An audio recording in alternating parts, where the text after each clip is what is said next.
नमस्कार, स्वागत है आप सभी का। तो मैं आज स्टार्ट करने जा रहा हूं सेंटेंस इंप्रूवमेंट की एक वीडियो, जिसमें आप चुटकियों में ही एक क्वेश्चन को सॉल्व कर पाएंगे, चाहे वो एरर का हो और चाहे वो सेंटेंस इंप्रूवमेंट का। दोनों ही चीज़ों में काम करेगी टेक्निक्स, और एक शॉर्ट ट्रिक में नैनो सेकंड में ही हम क्वेश्चन को सॉल्व कर पा रहे होंगे। देखेंगे वो तरीका क्या है, शुरू से लेके एंड तक वीडियो को देखना ना भूलें। आइए स्टार्ट करते हैं। जैसे कि पहला क्वेश्चन है, निशा इज मोर फनियर देन रानी। तो यहाँ पर कंपैरिजन हो रहा है, वो कैसे पता लगाएंगे? THAN देन कहीं भी आ जाए तो दो व्यक्तियों के बीच में तुलना करता है, ठीक है। और मोर हमारा कंपैरेटिव डिग्री है और फनियर भी हमारा कंपैरेटिव डिग्री है। तो यहाँ पर दो कंपैरेटिव डिग्री बच्चों एक साथ यूज नहीं होती है, इसलिए इसका राइट आंसर होगा क्या? फनियर। हो गया आंसर सॉल्व, ठीक है। समझ में आया अच्छे से? दो कंपैरेटिव डिग्री एक साथ यूज नहीं होती है। ऐसे ही और क्वेश्चंस देखेंगे, उनको कैसे चुटकियों में सॉल्व करेंगे, क्या कॉन्सेप्ट लगता है। नैनो सेकंड में आपके आंसर आ रहे होंगे, देखेंगे तेजी से, और आपको जो हेल्प करेंगे आपके एग्जाम में बहुत तेजी से क्वेश्चन करने के लिए, ताकि आपका टाइम सेव हो पाए। हमें एग्जाम में टाइम भी कम मिलता है, ठीक है। वो टेक्निक्स बता रहा हूँ आपको। तो बेटा दूसरा क्वेश्चन है हमारा, Ram and Shyam are quarrelled with one another, highlighted है, वन अनदर आपको इंप्रूव करना है। तो आपका जो राइट आंसर होगा वो होगा ईच अदर। ये कैसे आया? यदि दो व्यक्तियों की बात हो रही हो, यदि दो व्यक्तियों की बात हो रही हो तो वहां पे वन अनदर का यूज नहीं होता, ईच अदर का यूज होता है। यदि दो से अधिक की बात हो, दो से अधिक की बात हो तो वहां पे वन अनदर लगता है, ठीक है। तो यहाँ पर इसको कहते हैं, इन दोनों को कहते हैं रेसिप्रोकल प्रोनाउन। समझ में आया क्वेश्चन? अगर दो की बात हो तो ईच अदर, अगर दो से ज्यादा की बात हो तो वन अनदर लगाएंगे। क्लियर हो ना सबको? चलिए तीसरा क्वेश्चन देखते हैं। तो नेक्स्ट क्वेश्चन है बेटा हमारा, पढ़ेंगे आइदर राम और श्याम आर प्लेइंग फुटबॉल। या तो राम फुटबॉल खेल रहा है या श्याम फुटबॉल खेल रहा है, ठीक है। या तो यह वाला सेंस है। तो यहाँ पे आंसर क्या होगा? अंडरलाइन है हमारा आर, तो यहाँ पे राइट आंसर होगा आपका इज। तो आपको समझना है आंसर कैसे आया। तो पहली बात जानेंगे कॉन्सेप्ट से कि आइदर के साथ यदि लगा हो और, तो वर्ब हमेशा पास वाले सब्जेक्ट के अनुसार आती है। तो पास वाला सब्जेक्ट कौन सा है? श्याम। श्याम क्या है? सिंगुलर, इसलिए आर की जगह क्या आना चाहिए? इज। दूसरा मेथड है एलिमिनेशन मेथड। यहां पर आगे आने वाला शब्द क्या है? प्लेइंग, यानी कि मेन वर्ब की कौन सी फॉर्म है? Fourth form. तो मेन वर्ब की फोर्थ फॉर्म में क्या लगता है? Is are am. तो यहां पर हैज बिल्कुल ही नहीं आएगा क्योंकि परफेक्ट में लगता है, हैव बीन बिल्कुल नहीं आएगा, परफेक्ट कॉन्टिन्यूअस में लगता है। नो इंप्रूवमेंट होगा नहीं क्योंकि सब्जेक्ट हमारा क्या है? सिंगुलर, इसलिए आंसर क्या आया? इज। तो आपको दोनों तरीके समझ में आया, एलिमिनेशन मेथड और आपका कॉन्सेप्चुअल मेथड, ठीक है। क्लियर हो ना? तो देखेंगे नेक्स्ट क्वेश्चन क्या है कि the two brothers shared the property beside themselves. तो यहाँ पे बिसाइड को इंप्रूवमेंट करना है। तो आप जानते हैं बिसाइड एक प्रेपोजिशन है, और यहाँ दो भाइयों की बात की जा रही है, दो भाइयों के बीच में किसी प्रॉपर्टी को बांट रहे हैं वो आपस में, ठीक है। तो यहाँ पर दो के लिए हम बिसाइड का यूज तो करेंगे नहीं, क्योंकि बिसाइड का मतलब जो होता है, बिसाइड का मीनिंग होता है बगल में। क्या होता है? बगल में। और एक और वर्ड होता है बिसाइड्स। बिसाइड्स का मतलब होता है के अतिरिक्त, के अतिरिक्त, इन एडिशन टू, ठीक है। तो यहां पर इसका तो सेंस ही नहीं बनना है। तो दो के बीच में हमें पता है कि जो प्रेपोजिशन अमंग है वो दो से अधिक के बीच में यूज किया जाता है, तो ये भी हमारा नहीं होगा, एलिमिनेशन मेथड लगाएंगे। बिटवीन का यूज दो के लिए होता है, तो राइट आंसर क्या होगा हमारा? बिटवीन। ऐसे ही एमिडेस्ट का मतलब होता है दो के बीच में। तो यहां पर क्लियर हुआ आपको? तो राइट आंसर क्या है? बिटवीन। बिसाइड की जगह पे आपका आंसर होगा बिटवीन। अगर यही बात होती यहाँ पे टू की जगह थ्री हो जाता तो हमारा आंसर अमंग भी हो सकता था और एमिडेस्ट भी हो सकता था। तो दोनों चीजें क्लियर हुई? समझ में आया क्वेश्चन अच्छे तरीके से? आइए देखते हैं नेक्स्ट। तो बेटा स्टार्ट करते हैं हमारा next question. Mary would not go to market unless I go with her. Underline है हमारा, गो हाईलाइटेड है, इसको इंप्रूव करना है। तो आपको बता दूं कि यहाँ पर हमारा जो राइट आंसर है वो आएगा वेंट। और ये वेंट कैसे आया है ये भी बता देता हूं आपको, कि यदि हमारी पहली वाली क्लॉज पास्ट टेंस में है तो दूसरी वाली क्लॉज भी पास्ट टेंस में होगी। तो यहाँ पर देखो सेल गो है, ये तो फ्यूचर में है, तो यहाँ पर इसका यूज तो होने नहीं है, एलिमिनेशन मेथड लगा रहे हैं। और वुड गो और वुड, यहाँ पे वुड यानी कि सेम पास्ट नहीं होता है, ठीक है। अगर वुड वाला सेंटेंस होगा तो आगे वुड कभी नहीं होगा, ध्यान रखना। तो ये भी नहीं होगा, ठीक। तो ये चीज क्लियर हुई। एक चीज और मैं बता देता हूं आपको, यदि अनलेस आता है तो अनलेस का मतलब होता है यदि नहीं, ठीक है। ये हमारा एक नेगेटिव वर्ड है। कैसा वर्ड है? नेगेटिव।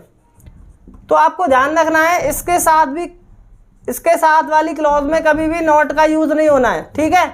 और शैल और विल का यूज भी नहीं होना है, ठीक है। तो यहां पर unless I do not go with हर भी नहीं लगा सकते, डिड नॉट गो विद हर भी नहीं लगा सकते, क्योंकि अनलेस हमें केवल इस वाली क्लॉज से मतलब होना चाहिए। तो आई थिंक समझ में आया अच्छे तरीके से। तो नेक्स्ट क्वेश्चन है बेटा, देखेंगे I have been living in Delhi from 1989। तो यहाँ पर आपको जो आंसर है इसका राइट आंसर है सिंस, ठीक है। कैसे आया ये आंसर, तो आपको ध्यान रखना है जहां कहीं भी सेंटेंस में हैव बीन, ठीक है, और उसके साथ आपको एक फिक्स टाइम गिवन हो, यानी कि अगर टाइम गिवन है आपको पॉइंट ऑफ टाइम किसके साथ में, परफेक्ट कंटिन्यूअस के साथ में, किसी टेंस का परफेक्ट कंटिन्यूअस हो उसके साथ में यदि आपको पॉइंट ऑफ टाइम गिवन है तो सीधे सीधे वहां पर आप सिंस का यूज करेंगे। किसका यूज करेंगे, सिंस का। तो यहाँ पे एवर सिंस तो आने नहीं है, इनका यूज होगा नहीं, एलिमिनेशन मेथड भी लगा सकते हैं, क्योंकि परफेक्ट कॉन्टिन्यूअस में केवल और केवल सिंस और फॉर का यूज होता है, ठीक है। इसलिए हमारा राइट आंसर क्या हुआ, सिंस। देखते हैं नेक्स्ट। तो बेटा नेक्स्ट क्वेश्चन है हमारा, the cheapest electronic good are manufactured in China. तो यहाँ पर हाईलाइटेड वर्ड है इलेक्ट्रॉनिक गुड को आपको इंप्रूवमेंट करना है, तो यहाँ पर राइट आंसर होगा इलेक्ट्रॉनिक गुड्स। तो यहाँ इलेक्ट्रॉनिक गुड्स कैसे आया मैं आपको समझाता हूँ। जो इलेक्ट्रॉनिक है वो हमारा एडजेक्टिव है, गुड भी हमारा एडजेक्टिव है, तो इसको हमें क्या बनाना पड़ेगा, नाउन बनाना पड़ेगा। तो गुड मतलब होता है अच्छा और गुड्स मतलब होता है सामान।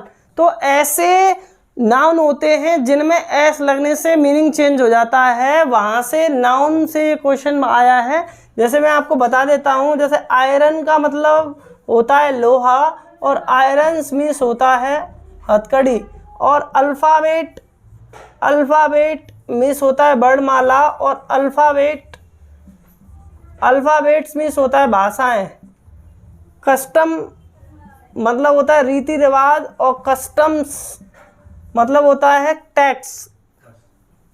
आपको यदि और ऐसी नाउन जाननी है जिनसे एरर बनते हैं तो मैं आपको डिस्क्रिप्शन में लिंक गिवन है, वहां से आप देख सकते हैं। तो नेक्स्ट क्वेश्चन है हमारा, children like to eat sweets, isn't it, question tag का क्वेश्चन है, ठीक है। आपको सॉल्व करना है तो आपको पता होना चाहिए क्वेश्चन टैग में जो सेंटेंस पॉजिटिव होता है उसका आंसर नेगेटिव आता है। तो यहाँ पर पहली बात तो डू दे पॉजिटिव है, ये तो होगा ही नहीं, और इज इट आपका होगा ही नहीं, बचा है क्या, दो ऑप्शन ये और ये, तो नेगेटिव होगा, तो यही हमारा आंसर है, ठीक है।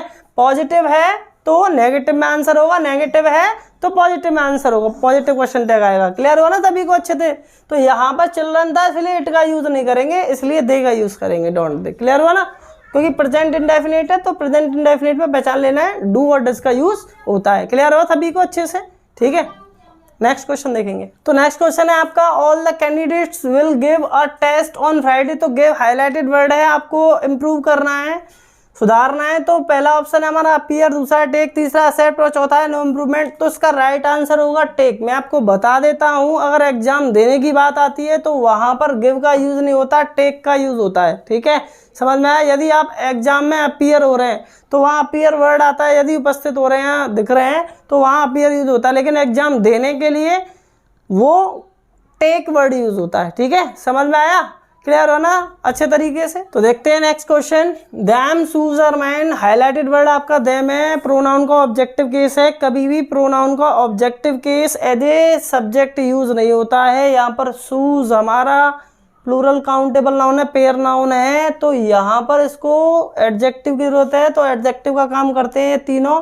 यानी कि ये तो हमारा इंट्रोडक्टरी सब्जेक्ट है, ये तो आएगा ही नहीं, और यहाँ पर दैट सिंगुलर है, ये भी नहीं आएगा। तो बचा क्या, दोज प्लूरल है, ऐसा कह सकते हैं दोज शूज आर मैन। तो यहाँ पर दोज एक एडजेक्टिव की तरह काम करेगा। कौन सा एडजेक्टिव, डेमोन्स्ट्रेटिव एडजेक्टिव। समझ में आया आप सभी को अच्छे तरीके से। और दूर वाली वस्तुओं के लिए इसका यूज होता है, दैट का प्लूरल होता है, ठीक। क्लियर हुआ। तो नेक्स्ट क्वेश्चन है हमारा, Kalidas is the Shakespeare of India. तो यहाँ पर हाईलाइटेड वर्ड है द शेक्सपियर। तो यहाँ पर मैं आपको बता दूं कि यदि ऐसे करके क्वेश्चन आ जाए, Kalidas is the Shakespeare of India, Kalidas को शेक्सपियर माना जाता है इंडिया का, तो यहाँ तुलना हो रही है, तो यहाँ पर ये प्रॉपर नाउन कॉमन नाउन की तरह काम करती है, इसलिए आर्टिकल द का यूज करते हैं। तो यहाँ पर शेक्सपियर तो होगा ही नहीं, और यहाँ ये शेक्सपियर नहीं होगा, लाइक शेक्सपियर नहीं होगा, सीधा आंसर होगा क्या, नो इम्प्रूवमेंट। ध्यान रखना है आपको, अगर ये इंडिया से हटकर कोई एक छोटी सिटी का नाम होता है यहाँ पर, तो यहाँ दा की जगह पे ए आ जाता है। अगर स्मॉल लेवल पर हम तुलना करते हैं इस तरीके से, तो वहाँ पर आर्टिकल ए और एन का यूज हो जाता है उस प्रॉपर नाउन के अकॉर्डिंग, ठीक है। लेकिन वो प्रॉपर नाउन नहीं रहता है, वो कॉमन नाउन बन जाता है। ध्यान रखेंगे इस चीज़ का, विशेष तौर पर ज़्यादातर क्वेश्चन आ जाता है। तो बच्चों नेक्स्ट क्वेश्चन है आपका, have you taken your breakfast question mark. आपको टेकन वर्ड गिवन है जिसमें आपको इंप्रूव करना है। देखो हैड का मतलब होता है खाना, ठीक है, ये ईटन के बराबर होता है। डन का मतलब फिनिश कर देना, ठीक। तो इन तीनों में से कोई नहीं आएगा। आपको बता दूं, अगर ब्रेकफास्ट की बात की जाए तो वहां पर सीधे सीधे टेकन वर्ड का यूज होता है, तो आंसर होगा आपका क्या, नो इम्प्रूवमेंट, ठीक है। अच्छे तरीके से ध्यान रखना, जैसे चाय पीने के लिए भी हम टेक लगाते हैं और ब्रेकफास्ट के लिए भी हमको टेक का यूज करना पड़ता है, ठीक है। क्लियर हो ना सबको अच्छे से। तो नेक्स्ट क्वेश्चन है हमारा, माई सेल्फ राजेश मेहता। देखो यहाँ पर मैं आपको बता दूं, माई सेल्फ हाईलाइटेड है, आपका जाना माना क्वेश्चन है। वैसे माई सेल्फ का यूज हम स्पोकन लैंग्वेज में करते थे पहले, लेकिन अब माई सेल्फ का यूज स्पोकन लैंग्वेज से भी हटा दिया गया है। और ग्रामर तो बिल्कुल गलत मानती है इस चीज को, क्योंकि माई सेल्फ एक रेसिप्रोकल प्रोनाउन है, और रेसिप्रोकल प्रोनाउन का यूज एज ए सब्जेक्ट कभी भी नहीं होता है, या तो होता है सब्जेक्ट के तुरंत बाद या वर्ब के तुरंत बाद, ठीक है। तो यहाँ पर आपको समझ में आना चाहिए कि माई सेल्फ का यूज नहीं होगा, सीधे सीधे क्या होगा, आई एम राजेश मेहता।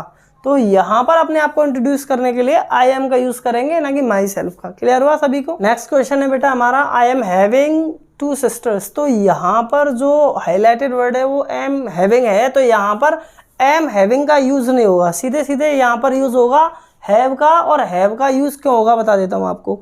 जब हम किसी चीज़ का पोजेशन दिखाते हैं, ज़्यादातर वो चीज़ हमारी वो लिविंग होती है या नॉन लिविंग होती है, दोनों के लिए यूज होता है हैव, लेकिन basically am having non living के लिए यूज होता है, ठीक है। यहाँ पर ये हैविंग यहाँ मेन वर्ब की तरह कार्य करने लगता है, तो यहाँ पर आई एम हैविंग 2 सिस्टर्स नहीं आएगा, क्या आएगा, आई हैव 2 सिस्टर्स। ऐसे आपने सुना भी होगा, बहुत लोग बोलते हैं कि I have 2 sister, I have 2 brothers अपने इंट्रोडक्शन वगैरह में, ठीक है। तो अच्छे तरीके से समझ में आना आपको। तो नेक्स्ट क्वेश्चन है हमारा, they will arrive today night. तो यहाँ पर हाईलाइटेड वर्ड है टुडे नाइट। मैं आपको बता दूं, जैसे अगर हम बोलते भी हैं कि वो आज रात आ जाएंगे, तो टुडे नाइट को हम ये अलग अलग जो लिखा है एक साथ यूज होता है कि वे आज रात पहुंच जाएंगे, तो टुनाइट हमारा राइट आंसर होगा। क्लियर हो ना सभी को। आने को एट नाइट भी आ सकता है, लेकिन टुडे नाइट को रिप्लेस करवा रहा है, तो टुडे नाइट को रिप्लेस कर देंगे किसमें, टुनाइट में, ठीक है। क्लियर हो ना सभी को। तो नेक्स्ट क्वेश्चन है हमारा, देखते हैं, very very most important question exam में आता रहता है। Sujata was junior than me in college. तो यहाँ पर जूनियर देन को प्रूव करना है, तो इसका राइट आंसर होगा जूनियर 2। ये आंसर कैसा है बता देता हूँ। कुछ कंपैरेटिव डिग्री के वर्ड्स होते हैं जिनके साथ में सिर्फ और सिर्फ प्रेपोजिशन टू का यूज करते हैं, जैसे junior, senior, inferior, superior, interior, exterior, prefer, movable, Elder. तो इन सभी के साथ में टू का यूज होता है, ध्यान रखना, ठीक है। आइए देखते हैं नेक्स्ट क्वेश्चन। तो बेटा नेक्स्ट क्वेश्चन है हमारा, one of my teacher has received the सत्य अकादमी अवार्ड। तो यहाँ पर इम्प्रूवमेंट करना है माई टीचर को, तो मैं आपको बता देता हूँ इसका राइट आंसर है माई टीचर्स, ठीक है, बी। ये कैसे आया, वन ऑफ के बाद में नाउन या प्रोनाउन दोनों ही प्लूरल आते हैं, और प्रोनाउन ऑब्जेक्टिव केस में आता है और नाउन आता है प्लूरल काउंटेबल नाउन। तो यहाँ टीचर की जगह हो जाएगा टीचर्स, और वन हमारा सिंगुलर है इसलिए वर्ब सिंगुलर आई है, ठीक है। ध्यान रखना, और वन के साथ में हमेशा वंस का ही यूज करते हैं, ठीक है, पॉजेसिव एडजेक्टिव। तो आपको अच्छे तरीके से ये क्लियर हुआ होगा। तो बच्चों जो हमारा ये क्वेश्चन है बहुत इंपॉर्टेंट है, अक्सर एग्जाम में आता रहता है, बहुत बच्चे कंफ्यूज हो जाते हैं इस क्वेश्चन को लेकर। देखिए क्या है इसमें, he is one of those who believe in God. Highlighted word है one, those who believe, error के फॉर्म में भी ये क्वेश्चन देखने के लिए मिलता है, लेकिन समझेंगे इस क्वेश्चन को। इसका जो राइट आंसर है ये है नो इम्प्रूवमेंट। वो कैसे है सर, क्योंकि यहाँ पर जो हु है हमारा रिलेटिव प्रोनाउन है, इससे पहले जो दोज आया है वो हमारा क्या है, डेमोन्स्ट्रेटिव प्रोनाउन की तरह काम कर रहा है, प्लूरल है, तो इसके अकॉर्डिंग ही यहाँ पर क्या आ गया, बिलीव आ गया है, ठीक है। तो यहाँ सही है। अगर यहाँ पर मान लीजिए वन ऑफ दोज नहीं होता, यहाँ पर और कोई सिंगुलर नाउन या प्रोनाउन यूज होते तो उसके अकॉर्डिंग यहाँ पे वर्ब आ जाती, वहाँ बिलीव्स हो जाता। तो समझ में आया ये क्वेश्चन। तो आइए देखते हैं नेक्स्ट क्वेश्चन। तो देखते हैं हमारा नेक्स्ट क्वेश्चन क्या है, prefer T rather than coffee. तो यहाँ पर रेदर देन को हमें क्या करना है, इंप्रूव करना है। तो आपको बताया था मैंने, प्रीफर के साथ में हमेशा प्रेपोजिशन क्या लगता है, टू। ठीक है, बहुत सिंपल क्वेश्चन है, यहाँ से क्वेश्चन बन जाता है। ये छोटा क्वेश्चन इसलिए कराया है ताकि आपको अच्छे तरीके से समझ में आ जाए चीज़ें। ठीक है, और प्रीफर जो है क्वेश्चन वो एग्जामिनर एरर की फॉर्म में भी देता है। तो आपको ध्यान रखना है कि प्रीफर के साथ में प्रेपोजिशन टू का यूज़ करते हैं, ठीक है, ना कि देन का। क्लियर हुआ? चलिए देखते हैं अगला क्वेश्चन। तो इस वीडियो का जो लास्ट क्वेश्चन है वो ये है, सी इज़ लविंग चॉकलेट आइसक्रीम। तो यहाँ पर इम्प्रूव करना है इज़ लविंग को। तो यहाँ पर राइट आंसर होगा लव्स। लव्स कैसे आया, क्योंकि अगर हम इसका सेंस निकालते हैं, वह चॉकलेट आइसक्रीम को प्यार कर रही है, नहीं, वह चॉकलेट आइसक्रीम पसंद करती है। तो पसंद करने के सेंस में लव्स का यूज़ करते हैं, प्यार क्या करेगी वो आइसक्रीम को। ठीक है, तो आपको समझ में आया होगा। तो यदि किसी बच्चे को और कोई डाउट है तो वो कमेंट बॉक्स में मेंशन कर सकता है, और यदि मुझसे डायरेक्टली पूछना चाहता है तो मेरा कॉन्टैक्ट नंबर लास्ट में डिस्क्रिप्शन में अवेलेबल है। आप उस पर सीधे क्वेश्चन रख सकते हैं, पूछ सकते हैं कोई भी क्वेरी। यदि आप और कुछ पढ़ना चाहते हैं तो उस पर भी वीडियो बनाई जाएगी, लेकिन आप बता दें कि आप पढ़ना क्या चाहते हैं। जितनी ज़्यादा वोट होंगी बच्चों की, उस टॉपिक को लेकर हम नई वीडियो तैयार कर लेंगे। ठीक है, तो चैनल को लाइक करना, सब्सक्राइब करना, शेयर करना, वीडियो को ना भूलें, और शुरू से लेकर एंड तक वीडियो को ज़रूर देखें। जय हिंद।